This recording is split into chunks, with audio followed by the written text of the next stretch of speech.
The ceramic mug was only marginally warmer than my own hand now, and I meticulously avoided looking at the clock. 6:51 p.m., 17 minutes late. The Maple Avenue coffee shop, usually an antidote to the harsh reality of the outside world, felt less cozy autumn warmth and more like a suffocation chamber. Every hushed laugh from the surrounding couples a subtle, painful reminder of my solitary state. I watched the door with an intensity that felt professional, clinical even, the way I watch a surgical incision, looking for the first sign of complication. This blind date, arranged by my well-meaning but utterly blind friend Leela, was supposed to be a low-stakes foray back into normalcy, but all it had done was confirm my deepest, quietest conviction. I am safer alone. 3 years ago, I packed up my city life and my shattered career. A medical malpractice suit had left me with a permanent tremor in my trust, and retreated to the rural practice. Now, sitting here, watching the door stay shut, a cold, familiar relief washed over me, a chilling confirmation that the walls around my heart were still intact, still protecting the vulnerable woman beneath the sharp, efficient veneer of Dr. Elara Vance. I had been ready to text Leela a concise, definitive "no more" when the bell above the door chimed, not with the gentle sound of an arriving singleton, but with the sharp, decisive clang that announced an entrance too purposeful, too loud, and entirely too unexpected for a man trying to apologize for being late. I lifted my gaze from the cold porcelain, ready to face whatever awkward scenario was about to unfold, but the sight that greeted me was not a man in his 30s. It was two little girls, perhaps 6 years old, marching through the cafe with the synchronized purpose of tiny, uniformed soldiers. They had thick, tumbling dark hair and shared a startling intensity in their emerald eyes that scanned the room, bypassing couples, singles, and baristas until those green spotlights locked onto my lonely table. They wore matching peacoats that looked suspiciously expensive, and their small faces were not lit with childhood mischief, but with a serious, almost desperate anxiety that made my chest clench with an unwanted professional instinct. Before I could process the breach in social decorum, they stopped directly opposite me. The taller one, Ivy, reached into her pocket and produced a crumpled, official-looking napkin. She slid it across the table like an ultimatum. "Are you Miss Vance?" she asked, her voice clipped and formal. I nodded, breath caught somewhere between shock and a terrible premonition. Her sister, Olive, chimed in, softer, her lower lip trembling slightly. "Our daddy's sorry he's late, but the building is trying to fall down."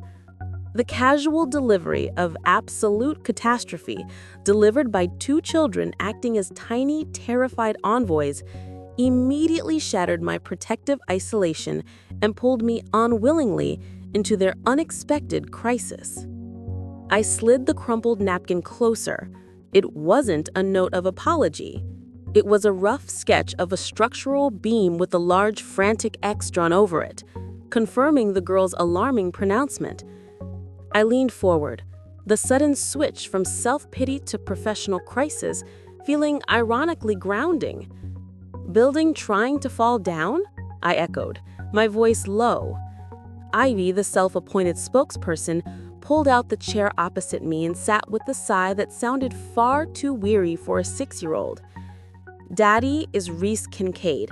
He's an engineer, and the historical society Ruth is sinking. He said he had to choose between saving the date and saving the historical artifacts, and he picked the old clay pots." Olive, her head bowed, confessed the real motive. "He didn't want to come here. Leela, our Aunt Leela, she told him she wouldn't bring his wife's lemon bars anymore if he didn't try to meet someone." My breath hitched. This wasn't a professional delay. It was emotional blackmail enforced by baked goods, revealing a man so entrenched in his grief that he was dating out of duress. The sweet, predictable blind date was instantly replaced by a messy, tangled situation involving a guilt-ridden widower, his deceased wife's best friend, and two terrified little girls who had defied a babysitter to deliver this plea. The simple act of sitting here, waiting, had suddenly become a morally complex, psychologically charged intervention. And my professional curiosity, that deep-seated need to fix what is broken, was beginning to overshadow my protective aversion to personal risk. Ivy's confession about the lemon bars hit me with an unexpected force of pity, not for the reluctant dater, Rhys, but for the fierce, desperate love these girls had for their grieving father. Yet it was Olive's initial phrase, "The building is trying to fall down," that truly snagged my attention, pulling me out of the role of annoyed date and back into the domain of my old life. The historical society building. I knew the structure well. A beautiful, fragile piece of local history built on a floodplain. A foundation failure in that situation wasn't a delay. It was a professional disaster with catastrophic legal and financial implications. The words foundation and collapse brought a cold sweat to my palms, triggering an instinctive, visceral response rooted deep in my own past. That single, devastating failure, that single decision I'd made under pressure that had shattered my first career. I had taken the fall for it, retreated from the spotlight, and sworn off high-stakes risk. But this was different. This was Rhys Kincaid's professional integrity hanging in the balance, and for reasons I couldn't articulate, I found myself compelled to understand the extent of the damage.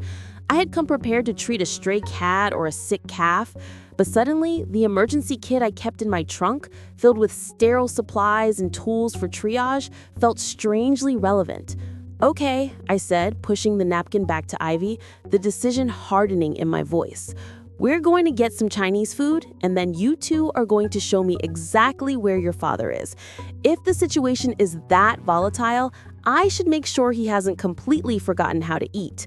It was a clinical choice. I was treating his problem, not accepting his date.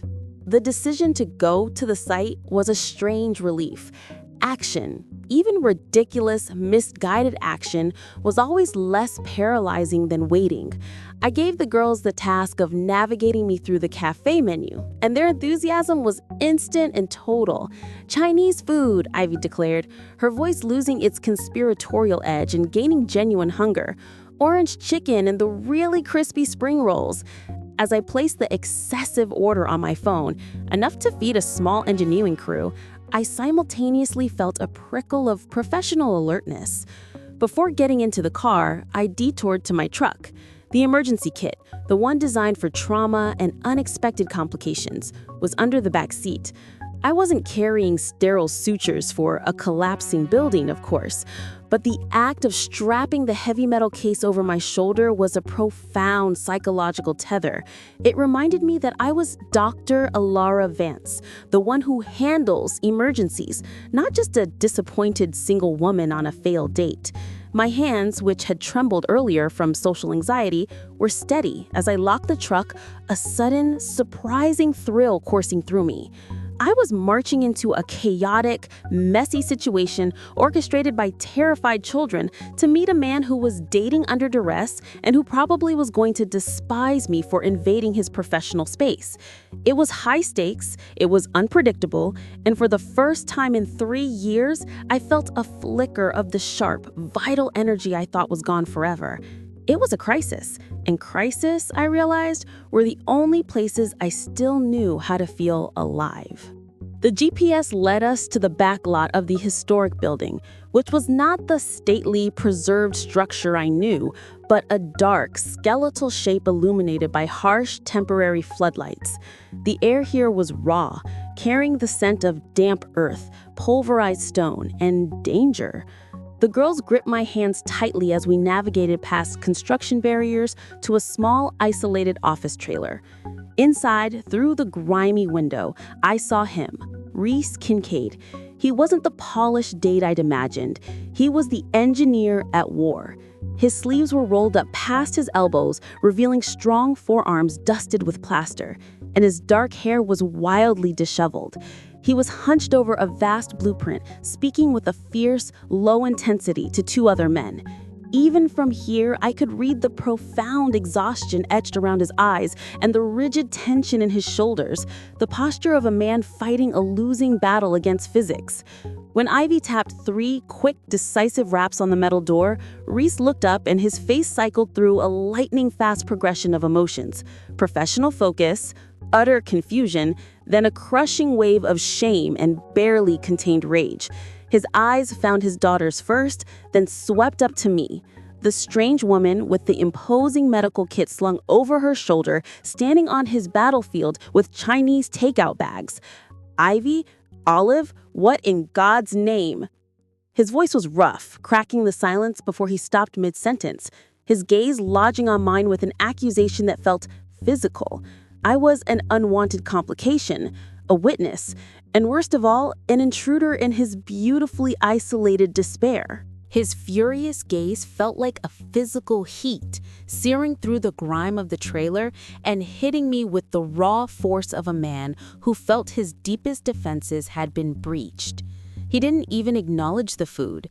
He just strode across the cramped, blueprint-strewn space, his jaw tight, dismissing the 2 co-workers with a sharp nod that sent them scrambling for the door and the takeout bags. Then he turned to me, his voice a low, dangerous rumble that was utterly devoid of the charm Leela had promised. "I don't know who you are, Miss Vance," he hissed, the formality sounding like an insult, "but you shouldn't have brought them here. My personal life, my daughters, they are not a rescue project for a blind date. You completely overstepped." His words were a direct hit to the part of me that resented being viewed as an emotional caretaker, and the accusation sparked a cold, protective fire in my own chest. I met his green eyes without flinching, noting the pulse hammering at his temple. They were terrified, Mr. Kincaid, and they were alone. And I'm not rescuing anything. I'm a professional who understands that sometimes when the foundation is failing, the best thing you can do is feed the architect.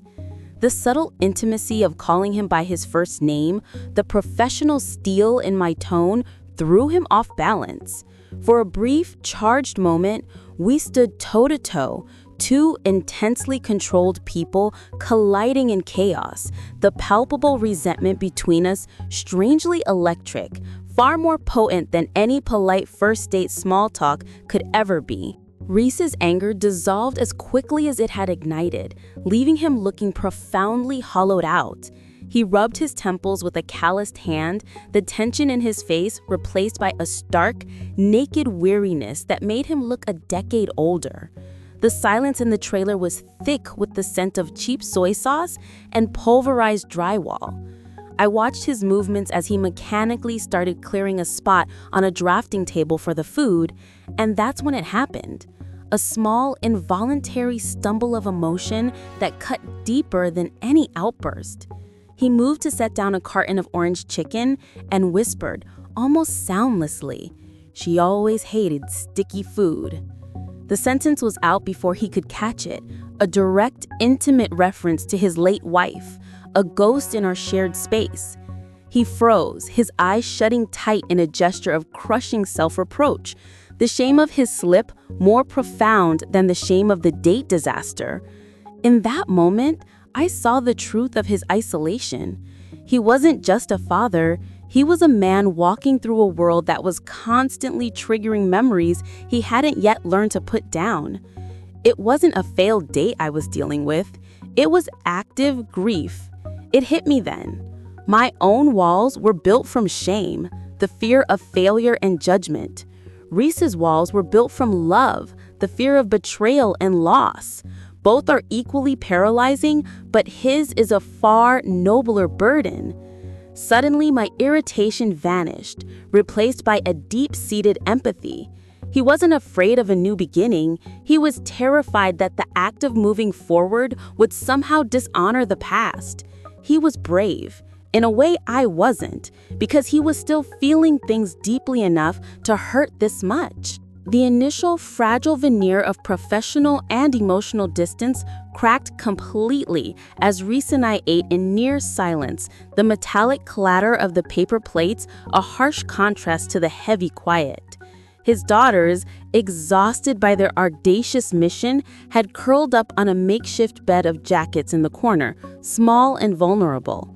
After a few bites, Rhys finally spoke, his voice low and gritty, as if pulling it up from the very foundation he was trying to save.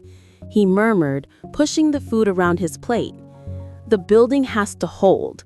I took this project because it was supposed to be easy, a legacy piece. Now, if it fails, the local history is gone, and the liability, it'll bury me." I nodded slowly, not needing him to elaborate. I understood liability, understood the crushing weight of professional consequence better than anyone. I told him, not about the malpractice, but about the feeling, the terror of realizing your best efforts can still hurt people. "That feeling," I whispered, meeting his tired eyes, "that one that tells you your responsibility is bigger than your capacity to handle it. That's what keeps us going, but it's also what's going to break us." For the first time, our gazes truly locked, and I saw a man who wasn't hiding behind his grief or his title, but was completely visible, struggling beneath the same pressure I had spent years running from. We had bonded over shared professional anxiety, over the deep-seated fear of letting people down. And in that honest, messy trailer, the electric hum of two souls recognizing their similar damage was far more intimate than any flirtation. The knowledge that he was as broken and driven as I was, that was the unexpected, dangerous hook. The second date, a promised pancake morning at Rhys's home, was supposed to be easier, domesticated, and safe. I arrived, armed with a bottle of artisanal maple syrup, only to be ambushed by two pajama-clad whirlwinds who dragged me past laundry baskets and refrigerator drawings into a kitchen that smelled gloriously of cinnamon and freshly brewed coffee. The atmosphere was welcoming, chaotic, and utterly disarming. But the real test came after the syrup-sticky chaos of breakfast. Rhys, slightly shy, led me through the backyard to a massive oak tree where the girls' castle sat. The treehouse was clearly built from love and determination, sturdy and simple. When I climbed inside, following Ivy and Olive, the air was immediately hushed. Tucked into one corner, surrounded by crayon drawings and small cushions, was a small, framed photo. She was beautiful. Dark, tumbling hair like the girls, but with the serene, almost ethereal smile. His late wife. The air thickened instantly, no longer with romance, but with the undeniable presence of the woman I was implicitly comparing myself to. I felt a sudden, sharp coldness in my chest, a paralyzing wave of unsettling inadequacy. My gaze darted to Rhys, who was watching me, vulnerable and uncertain. I saw the question in his eyes. Can you handle this? Can you stand in the shadow of the love I lost? For a painful, suspended moment, I didn't know the answer. I felt like the intruder, the messy, damaged outsider who couldn't possibly compete with this perfect framed memory. And my impulse to flee, to reclaim the protective sterility of my clinic, was overwhelming. I managed to descend from the treehouse, smiling, yet entirely hollowed out by the framed image of his late wife. I spent the next hour helping the girls gather autumn leaves, the physical distraction a necessary shield against the internal monologue screaming, "You cannot do this. You are not her." By the time I left Rhys's driveway, my decision was made. I would politely fade away, protecting him from my own complications and myself from the inevitable comparisons. But the real surprise came over the next week. Rhys didn't fade. He went silent. No texts, no calls, just a polite "thanks for coming" sent Sunday evening. By Wednesday, the silence was deafening, and by Friday, the cold sting of rejection, a familiar trauma from my city days, began to activate my old defense mechanisms. My hands, steady all week at the clinic treating farm animals, began to tremble again during simple procedures. I found myself snapping at my assistant. The walls, which had begun to crumble under the force of the twins' charm, were now furiously rebuilding themselves, thicker and higher than before. "See?" my inner voice hissed. "You risked it, and you were hurt. He realized you were too much or not enough." The professional brilliance and sensual undercurrent I'd felt at the construction site were now just a cruel memory. I was seconds away from sending the final, definitive text, the one that would cut the cord cleanly, when the phone buzzed. Not with the text from Rhys, but with the frantic, unknown number. I answered, my voice sharp with professional fatigue, expecting a call about a colicky horse, but it was a breathless, tiny voice instead. Ivy. It was Olive's small, panicked voice on the phone, immediately dissolving my professional composure. "Miss Vance, please, you have to help. Daddy's pat the scared wall up again." She and Ivy, she explained breathlessly, had snuck the phone into the bedroom and locked the door. Rhys wasn't angry at me, he was terrified. He'd spent the last 3 days staring at a picture of their mom, barely eating, working himself into an exhaustion that scared them more than the structural foundation failure had. He kept murmuring about not being, quote, ready to lose again. They saw my clinic address on the calendar and used their babysitter's momentary distraction, a strategic fall that involved spilled juice, to call me. I listened to the small, shaky voices, the desperate sound of 2 children diagnosing their father's emotional paralysis, and the carefully constructed fortress I'd spent the week rebuilding finally shattered. This wasn't about Rhys rejecting me. This was about a man retreating to the safety of his grief because the possibility of new love felt like an acute, life-threatening risk. He was in emotional shock, and his daughters were begging for a psychological intervention. I closed my eyes, the familiar surge of my protective instinct flooding my senses. I gave the girls immediate concrete instructions. Tell him you need a new animal book, something about horses. Tell him you want to go to the biggest bookstore in town, the one near the clinic. And then, whatever you do, do not let him call me first. This was no longer a blind date or a fling. This was a shared, high-stakes, parental emergency, and I was all in. When Rhys walked into my small clinic lobby, led by his twin shadows who gripped a newly purchased book on equestrian anatomy, he looked like a prisoner of war. The blue shirt was the same, but the energy was gone, replaced by a defeated slump. I dismissed my assistant and walked over, ignoring the girls who were now pretending to examine the waiting room tank of tropical fish. I didn't open the conversation with a cheerful greeting. I went straight for the wound. "You can't do that to me, Rhys," I said, my voice low and steady, allowing a flicker of my hurt to show, making the moment real. "You can't invite me into your emergency, show me the most vital, vulnerable parts of your life, and then disappear because you're scared of what I might do next." He looked up, his jaw tight. "It's not you, Elara. It's the fear of history repeating itself. The last time I felt this much light, I lost her. I can't risk losing it, or you, again."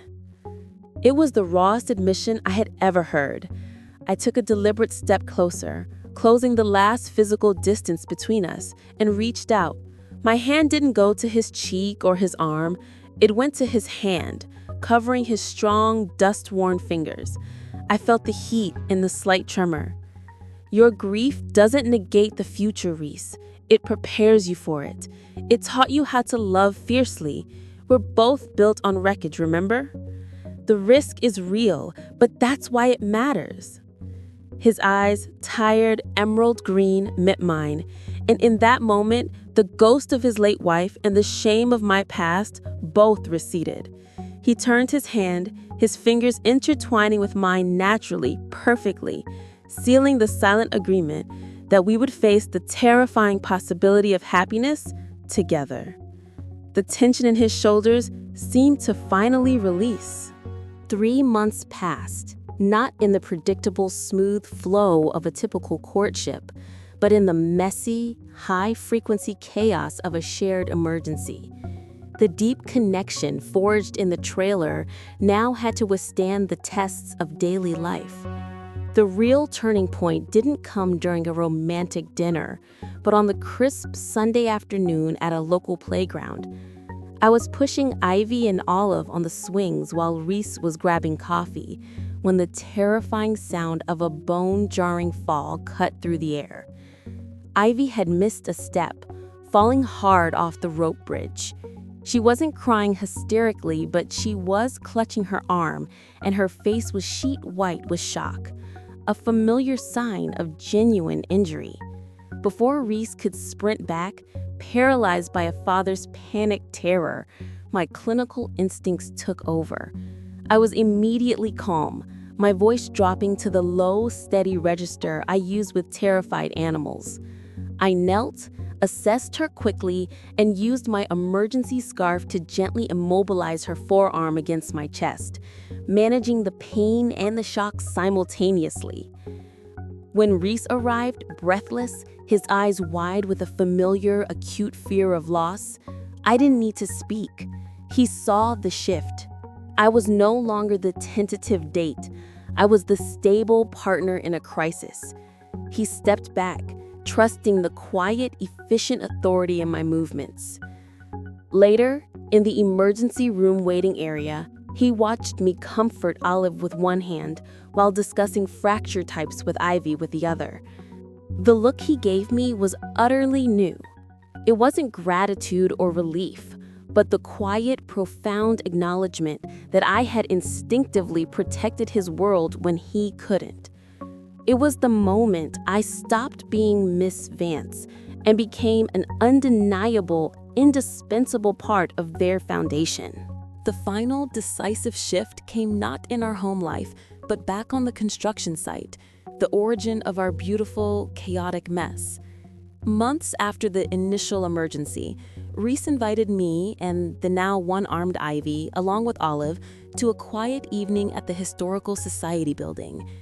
It was finished, fully restored, standing proud and solid against the darkening sky.